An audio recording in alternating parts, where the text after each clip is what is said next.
Welcome in the latest episode of the Five on the Floor podcast on the 5 Reasons Sports Network. But we'll get to the episode here in a second. But first, I want to tell you about one of the great sponsors of the 5 Reasons Sports Network and this podcast, and that is AutoNation. If you're looking to buy or sell a vehicle, AutoNation is where you want to go. They're the largest auto retailer from coast to coast, and their friendly and knowledgeable staff here in South Florida will help you save big on a huge selection of new cars, trucks, and SUVs, Toyota, Honda, Chevrolet, Mercedes-Benz, and much more. If you're looking to buy pre-owned, shop AutoNation's huge selection of one-price pre-owned vehicles, all clearly marked with one price, their lowest price, guaranteed. Want to get rid of that old car? Turn it into cash today, get a top dollar offer, and a check the same day. They'll buy your car with no purchase necessary. But here's the thing you need to remember. You have to DM us at 5 Reasons Sports. That's the number 5 Reasons Sports. You can also DM at Ethan J. Skolnick. I'll get it either way.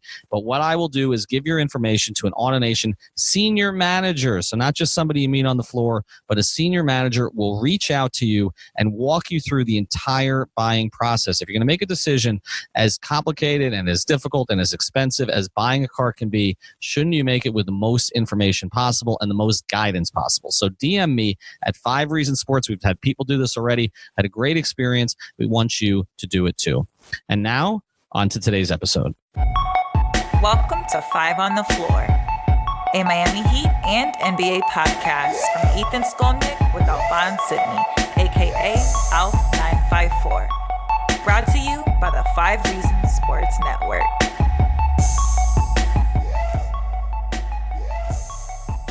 All right, everybody. Welcome to the 5 on the Floor podcast. I am your host, Alphonse Sidney, a.k.a. Alf954. Ethan Skolnick is not with us tonight. We are doing a little post-game of the Heat's second preseason game in Charlotte, North Carolina against the Charlotte Hornets. We saw some of the guys tonight, but we didn't see Justice Winslow. We were without Jimmy Butler, which is the big star. We were without Goran Dragic. So we saw a lot of the young guys tonight. You think people don't know that Jimmy Butler is a big star? Yeah, I'm sorry.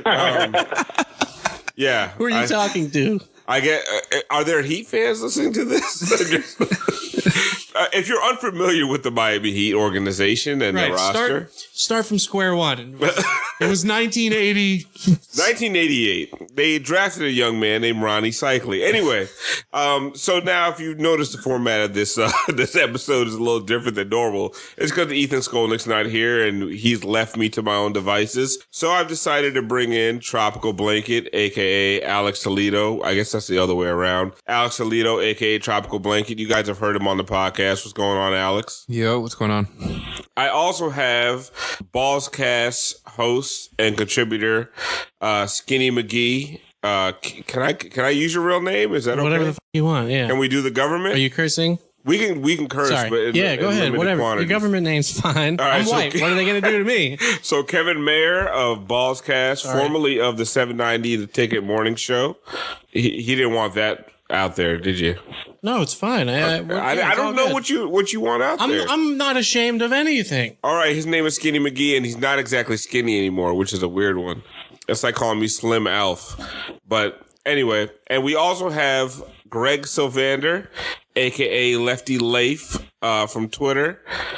Leif, what's going on? How you doing? From Twitter. From Twitter.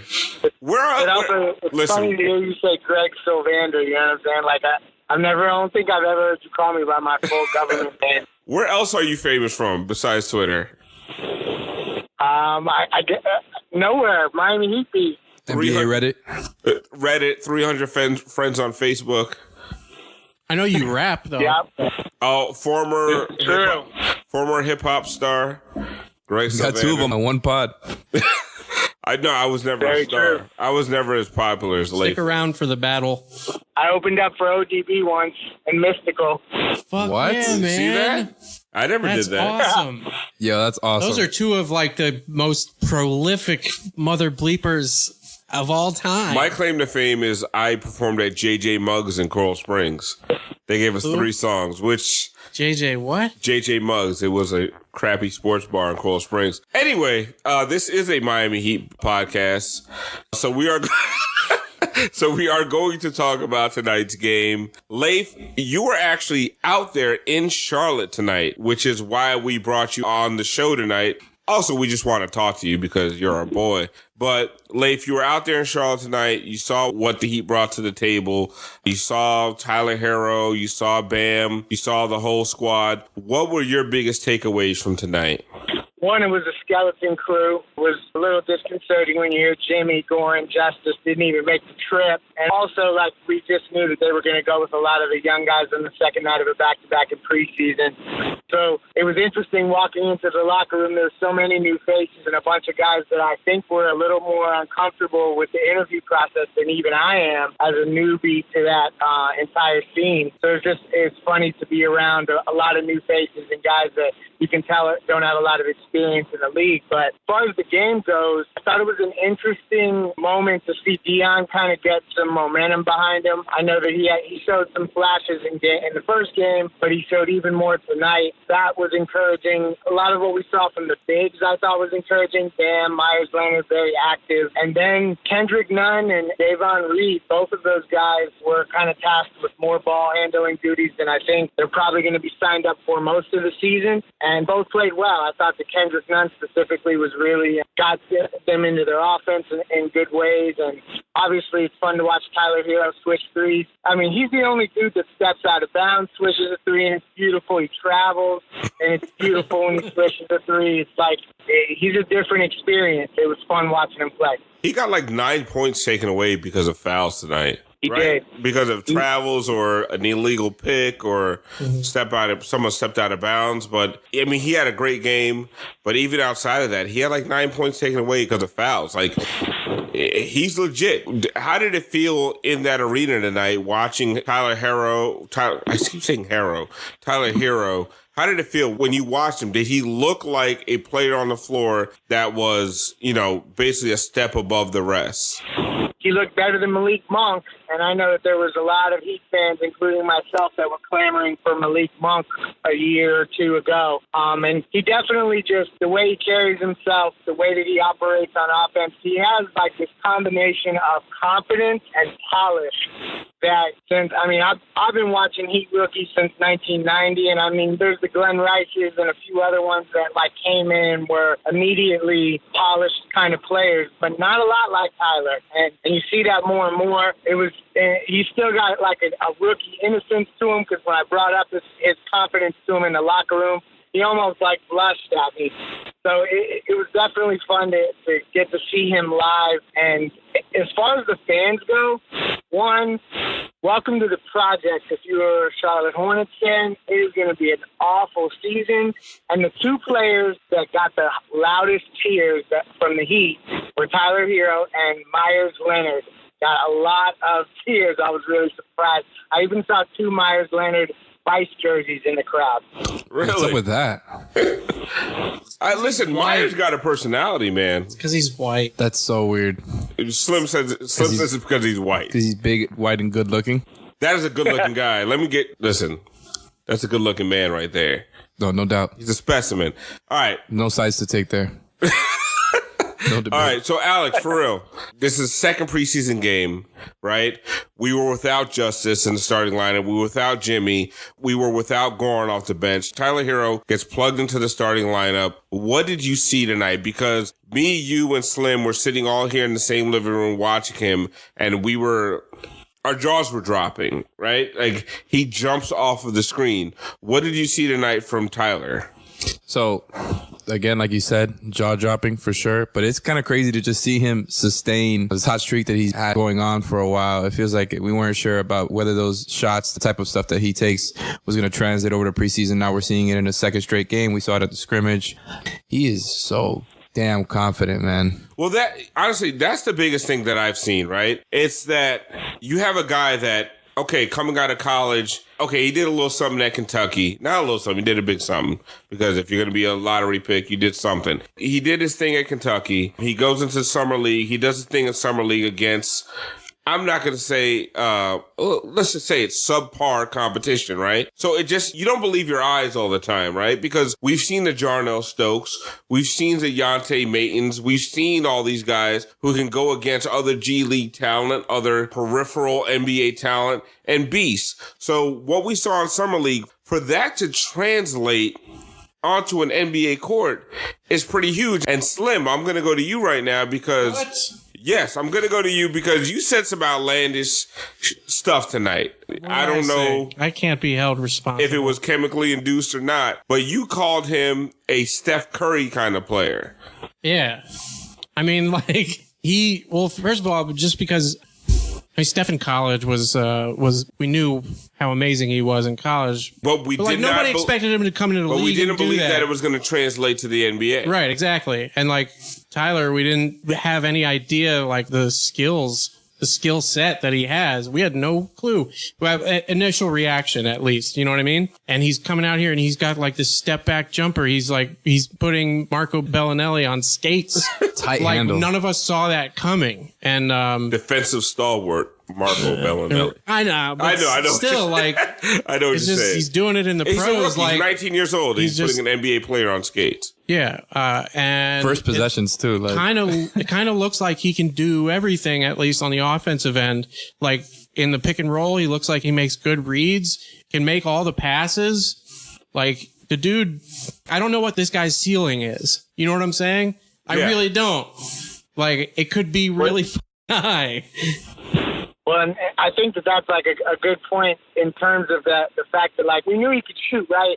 But if he's like one of those types of shooters that can go on streaks, and I know we're getting way ahead of ourselves, but I am a hope trafficker extraordinaire. Listen, so, like, Leif, we don't bring you on for measured takes. We bring you on for hope trafficking extreme.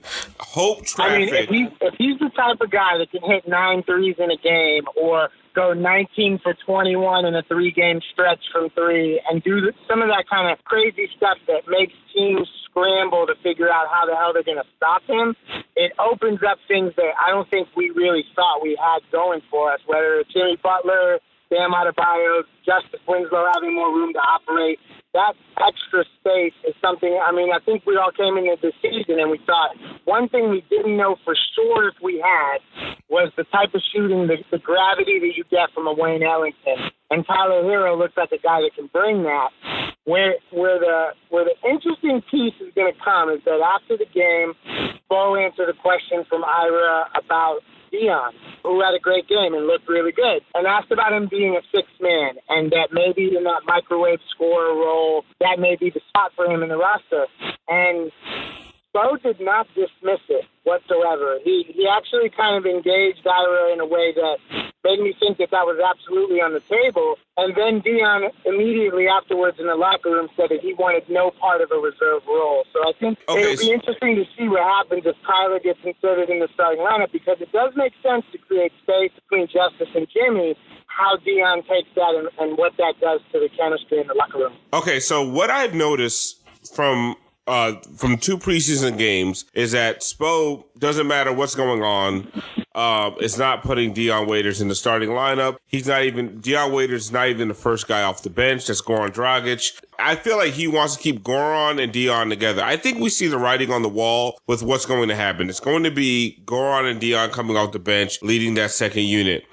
And the quote that you just talked about from Dion is something that we were talking about here before, Alex. You kind of had a take on it from what Dion was saying in media day and at training camp compared to what he said after this game. What was your take on that? So basically, I drove up to West Palm on Saturday, and I was up there in training camp, and Dion was saying that whether he starts or not, he'll be okay with it. He just wants to help the team win. He actually seemed pretty genuine when he was saying that, too. I know like people say a ton of stuff before the season starts. But yeah, it's interesting that it took 2 preseason games for him to change up that statement. Although I do get it, because it's like you see the guys that are starting, it's like, oh, they're starting Hero and Duncan Robinson over me. What are you paying me for? And also what you said before about obviously we insert Tyler Hero to the starting lineup potentially because of the space that he brings to everybody else, like you mentioned. But Dion is looking at that, I bet, like, oh, I can shoot too. I'm making these threes right now. I was making them last year at a high clip, taking 7 threes a game. And I know I totally agree why you'd want to start Tyler Hero, but he's definitely looking at that like, I can shoot. I can space the floor. But Slim, you also had a take on Dion's comments after the game to Ira.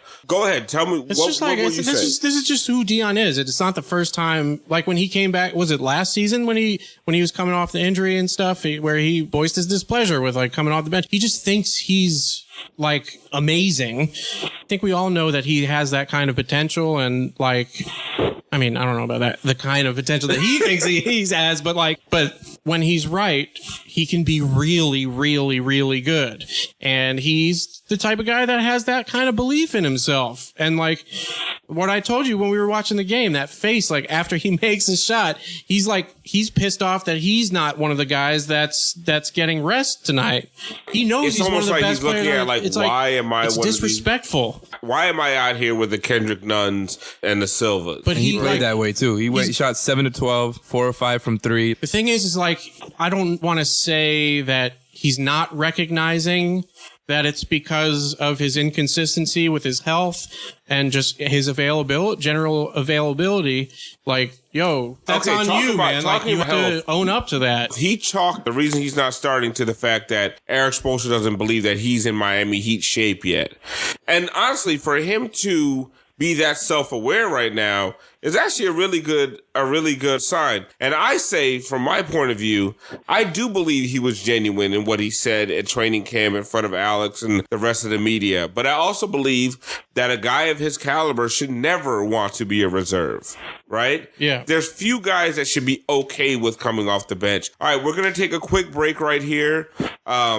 When we come back, we're going to talk more about the young guys. I know we've talked about some of the young guys. We've talked about Hero. We've talked about Duncan Robinson. But we're going to shift off to Dion Waiters. Bam had a good game. What we want to talk about is the Heat have two-way contracts left, right? And we want to talk about who on the roster tonight made a case for one of those two-way contracts when we come back. All right, there are a lot of events in South Florida that you got to go to. But if you can only pick one, come on now. This is the one. I'm with Jason Jackson. You know him as the Jax Show. It's the third year of this event. I don't want to disparage the guys that you roasted before. Shouldn't. But there's 1-3. Yeah. So what do you got going on? Jack Celebrity Roast Volume 3, 4-3. Like, this was always in the making, all the way back to when we started in 2016 with Irie first and then Jason Taylor. But on October 12th at One Hotel, South Beach, we were roasting Dwayne Wade. We've got Chris Spencer, Razor Davis, Jimmy Butler on the podium, as well as Udonis Haslem. I'm giving you a breaking story. It's not fully confirmed, but we'll all be together on October 12th. Everybody can get tickets at jackscelebrityroast.com. Do not bring your mother, your faith healer, or your kids. Sounds like a plan. So where do they go again? Where do they get it? jackscelebrityroast.com. Buy your tickets now. There aren't many left. All right. All right, and we're back. Thank you, Jax. Everybody, Alex and I are going to be at that red carpet. We don't get to go in. Jimmy and UD are both going to be there. We just get to go. It's only fair. We just get to go to the red carpet and ask questions. We're a bunch of nobodies. Yeah. It was like when me and Giancarlo Navas from Miami Heat Beat went to the 800 Degrees grand opening, Dwayne Wade and Udonis Haslem restaurant in Aventura, which is great, by the way. And then afterwards, everybody goes in and has a free meal. And me and Gianni went to Tap 42 and we paid for our meal. But I did try to hook Gianni up with the bartender and she shot him down. Anyway, so Leif, you were there, you were live, you saw what was going on. You saw I think that the Heat went deep into the bench tonight, of course, because they left a lot of guys at home. Who impressed you? Who deserves that first two-way contract from the Heat? So are we operating under the assumption that Kendrick Nunn and Duncan Robinson make the roster? Yeah, of course. Of course. So Wait, does that make 15? That makes 14. With Nunn and Duncan Robinson. Nunn and Duncan Robinson make 14. Okay. The Heat, because of the cap situation right now, are not going to have 15 regular roster spots. You want to hard cap yourself for the 15th spot? Yeah, we're not. Yeah, they're not making. They're not paying that extra money. But go ahead. So, I mean, based on tonight, I would say Devon Reed made a strong case. He played really well. He handled more than I thought he was capable of. he also defended Terry Rozier a little bit in ways that I didn't really know that was something that was in his wheelhouse and guarding a quicker guard like that. So, I mean, I thought he had a really good game. Leif, I'm gonna stop you real quick. Because I did like Devon Reed a lot tonight. I like the confidence he had. He is a natural scorer. If you watch him play, he's a natural scorer. He wants to score the ball. That's what he wants to do. He's a dribble pull-up. He's a dribble pull-up, off the balls, cutting. He'll do whatever he has to do, right? But what I do think, and you put this out there about his defense, I see a lot of early Josh Richardson in his defense where there's a whole lot of activity and not a lot of substance. I looked at him. His angles were bad. It was a lot of that frantic arm movement that Josh Richardson did in his first couple years that really didn't. That faked me out. Yeah. But I feel like it fakes a lot of people out. Yeah. I mean, he was definitely a guy. I mean, he was turning Rozier up the court and things like that. So that's what jumped off the page initially. Silva has been, up and down. I don't know that he had, that great of a showing tonight, but I would say he probably is the other guy that they're looking at. But then, there's also the KZ situation. It's weird, right? He is not ready. And I have to say that, as much as I think we all like KZ, Akpala, and the Heat loved him, they say they had him 10th on their board, which how much we believe that is up for debate. It was 9th to 10th, right? Him and Tyler? Hira at 9 and Akpala at 10. They traded 3 seconds for him, so they obviously have vested interest in really developing him. But he looks extremely raw. He kind of reminds me of what Darrell Wright looked like when he first arrived. You can just tell he's not ready yet. Good. So you kind of have to factor in him getting some Sioux Falls time and what that means.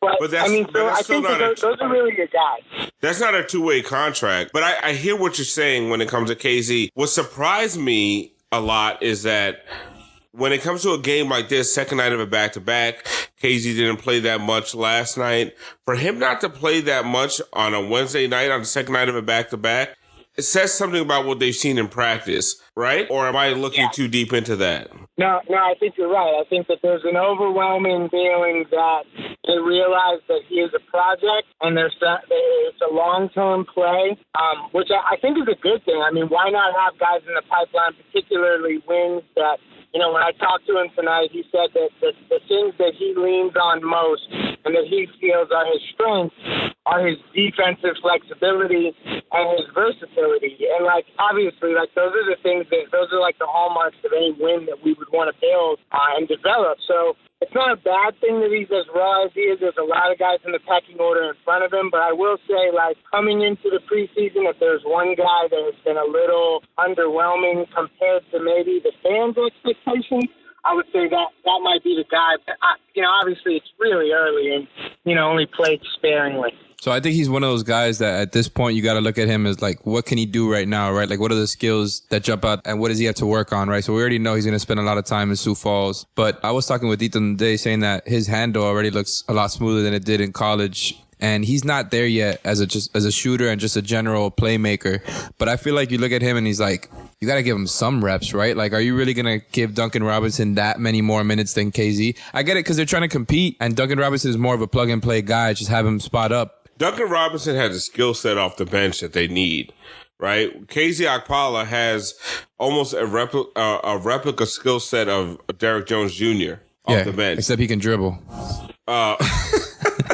Yeah, I know you've been harping on what Derrick Jones Jr. does as far as dribbling. I mean, just imagine. I don't mean to interrupt you, but just imagine if Derrick Jones Jr. could get the ball and imagine somebody set a screen for him and he could do something with the ball, get to the rim and just slam it on somebody. He would be on the same. Derrick Jones Jr. is already more accomplished defender, and what he does on the offensive rebounds and the offensive glass, they're gonna need that. Okay, so going back to the original question. are you in concurrence with Leif that right now the leaders in the race for the two-way contracts are Devon Reed and Chris Silva? Yeah, and again, assuming that means Duncan Robinson also makes the team, then 100%. They just gave Duncan Robinson the contract. It's the okay, yeah. Okay, so I wanted to make sure. And Kendrick Nunn is going to make this team. So no, that's 100%. Kendrick Nunn has to be, I think he has to be above Duncan Robinson at this point, right? I mean, the one thing with Kendrick Nunn, too, the more that he plays steady, like almost like the way Norris came in and you could trust him immediately for short stints.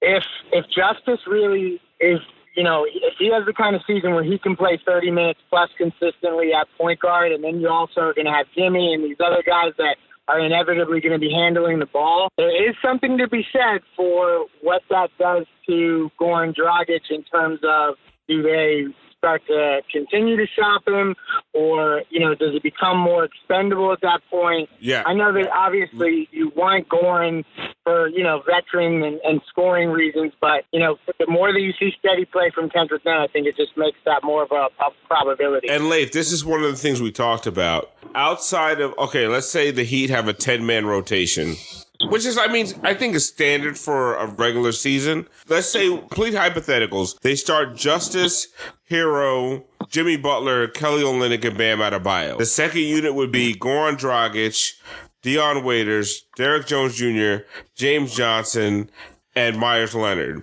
So now, on that third tier, you have Kendrick Nunn, who they believe in. You have Duncan Robinson, who they believe in. And you have KZ Okpala, right? So you have three guys that they have a belief in, which would make anybody on that second unit expendable, right? Or am I getting that wrong? I mean, there's differing levels to expendable, just, based on who's ready to contribute. But to your point, what it does is that it gives the Heat options. It gives us the ability to look at trades. With Goran's big expiring contract, I feel like it's inevitable that they're going to see what that plus an asset can fetch at some point, unless things are just going so well and they're trending 3 seed all year and there's just no reason to try to accelerate this process. And so, it's all good things. It's a good problem to have that they're 3 deep in most positions. The one spot being, question mark still, I think, is the bigs. Slim, you were talking about Kendrick Nunn. Slim doesn't even Why want to do you want to talk to me? Because you were talking. We were watching the game together. You were talking about Kendrick Nunn. Yeah, he was awesome. What did you think of Kendrick Nunn as far as in this league as a backup point guard? Yeah, to me, he looks like a guy who's going to have like a 10-year solid, like on mid-level exception contract type career. Like, to me, he kind of looks like Dion Waiters if Dion Waiters didn't get drafted like in top 3 or whatever. Was he number 1 pick overall or something? But if you watch Dion Waiters, Dion was number 4 overall. 4. If you watch Dion Waiters watching Kendrick Nunn play, yeah, there was like a twinkle in his eye, right? He looks a lot like Dion, right? The brother I never had. Like just in terms of his game as a better finisher. And I mean, to what you guys were talking about before, Alex, I think, I'd much rather. I know that you guys feel like the team needs a Duncan Robinson, but like in terms of just having a player, to me, like Kendrick Nunn all day long over Definitely. Duncan. But like I'm cool if Duncan has to go. We have to assume Kendrick Nunn and Duncan Robinson already got a contract. Kendrick Nunn has he gotten a contract? He's got a non-guaranteed. Yeah, he has one of those. So these guys are part of that. Remember, we gotta look at it because of the hard cap. It's a 14-man roster, and so now I think we're all kind of in agreement that right now the front runners for those two-way contracts are Devon Reed and Chris Silva, right? So going forward, looking at this team where we're 2 games into the preseason, I just would like to hear what your ideal starting 5. I'm going to start. My ideal starting 5 is, I think we're all going to kind of agree on this. Actually, I'm going to throw a curveball in it. I want to see Justice Winslow at point, Tyler Hero at shooting guard, Jimmy Butler at the 3, Derek Jones Jr. at the 4, and Bam Adebayo at the 5. Alex, I'm a little bit mad. I'm a little bit mad at you. I know right you're now. upset. You're upset at the DJJ pick. No. I'm upset that you said that because that was gonna be my fucking curveball, man. I love DJJ, and I'm just like, I wish, like I said, There's spacing problems with that lineup. there's the thing. Yeah, if you could get Tyler Hero, like if that shot is real, he that would be great, right? If Justice can hit threes at a decent clip, if Derrick Jones Jr. could hit 33%, not even like 38, 33%. Just hit 1 out of 3, you know? Let me tell you why I like that lineup. And this is why. And I know everybody talks about spacing, talks about offense. He has guys to set him up. What I like about that lineup is by the time the second unit comes in, it's going to be freaking 12-8 with 4 minutes left in the first quarter. Like, they are going to suffocate other teams. And yet, and the way Justice Winslow runs the offense, like, it's going to be slow pace. They're going to drag it. They're going to put it in the mud. And then that second unit comes in and wipes the floor with any other second unit. That is the reason. Yes, I know spacing, and I know it's not the best scoring lineup just because at the 4 you don't have a stretch and blah, blah, blah, blah, blah, blah, all that new age nonsense. But what I look at with that lineup is that you are suffocating the other team. Absolutely suffocating them. And you get some of that rebounding and rim protection that you get rebounding, rim protection. You have all the, like, you are, and honestly, with a Tyler Hero out there, I still think the spacing will be decent enough. But my whole thing is, I want the score to be 14-12 with 4 minutes left in the first. And then I want Goran and Dion to come in and just wipe the floor with the other second unit. So, Slim, your starting five. I don't know. I don't have one. What I do want to see, though, is like whatever enables there to be, like, I'd love to see Tyler Hero running offense. That's going to be tough. Like if Dion really wants to start and then Goran and like Tyler and Hero. Fucking, see, this is why you don't throw to me because I'm fucking stoned. All right, anyway, Tyler Leif. and Goran, I don't know. Goran can play off ball a little bit. Sometimes he defers, and like maybe if Tyler and Goran are on the floor together. Spo said that yesterday after the game, right? He said that he likes the idea of Goran and Tyler together. I didn't like that. I felt I'm not gonna. That's a tough defensive backcourt. I didn't like. I didn't in a like bad that way. I wasn't a fan of that comment. I'm just gonna say that much. But if you're bringing them both off the bench, they're not guarding the best players, at least for those minutes. Tyler has competed. That is true, though. Like those two being on the floor together is almost like two bad shooters being on the floor together, but on the defensive side. Exactly. Like you don't want to have guys. Like you want length on the floor. They have so many guys that are like. They held the San Antonio second unit to high 30s in field goal percentage. Leif, your ideal starting lineup. So my heart says Justice, Tyler, Jimmy, KO, and Bam. Some of that is just based on, I know that Spo trusts analytics enough to roll with KO and Bam together because of the success that it had last year. And then obviously Jimmy and Justice are shoo-ins, and then we all love Tyler at the moment. But this is the part that I think is going to be an interesting thing to watch, is that no matter what rookie it is, every single rookie, like even including Dwayne to some degree, they hit a wall at some point. And the wall varies in size and how long they hit it, obviously based on a lot of factors. But with the question marks that Tyler does have defensively and the fact that anyone can go in a shooting slump, I think that there's going to be a point in the season, if Dion gets in shape, where they're going to try Justice, Dion, Jimmy, KO, and Bam. And they're going to see if that works. It's going to require Dion getting in better shape. I have a theory about JJ and Dion, and it's partly based on intel, and that's that the front office wants those guys in the best shape because they really did a wink-wink, handshake kind of deal with those guys about 4 years versus 2 years back in the Gordon Hayward pursuit. And if now they're going to be, paying them these contracts, they want those guys in shape. So back to your question, I think Dion eventually... Wait, that was like a little Leif nugget right in the middle of that. I just want to make sure that the listeners caught on to that.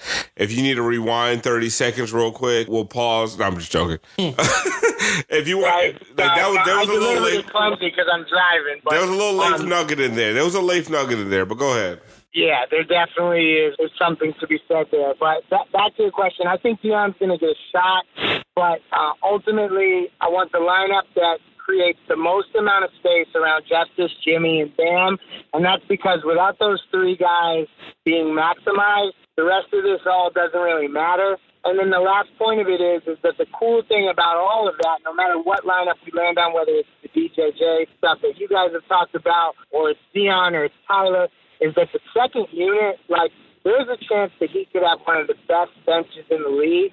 And that's something that we've had before in ways, particularly when you had Dwayne. But I like the fact that they're going to be able to blitz second units and build leads or come back in situations like that. So there's a lot of encouraging stuff that way, too. Yeah, Leif, I just look at that starting unit. I want them to put it in the mud and just smother other teams, because Jimmy and Justice look like they're just two guys that pick their spots, right? And they're just very deliberate in everything they do. And they will just slow the game down, put it in the mud. I don't care if they're down 4, they're down 2, as long as it's not a blowout. And then that second unit is going to come in and just beast on teams. But anyway, guys, that's about it for us tonight. The only other thing we could talk about is me and Slim's cargo shorts. But Ethan and I talked about that last night, and I think we've harped on that enough. Just check us out, 5 on the Floor. Check Balls Cast out with Slim, Chris Joseph, and Adam Smoot. Check Not safe for work. Not safe for work. Also, check out Light Skin Opinions with me, Christopher Maddox, and Paris Thompson. Also, supremely not safe for work. Also, not safe around your white friends. Check out. No, let him hear it. Let him hear it. No, Except me. Except Leif. If you have white friends like Leif, it's fine.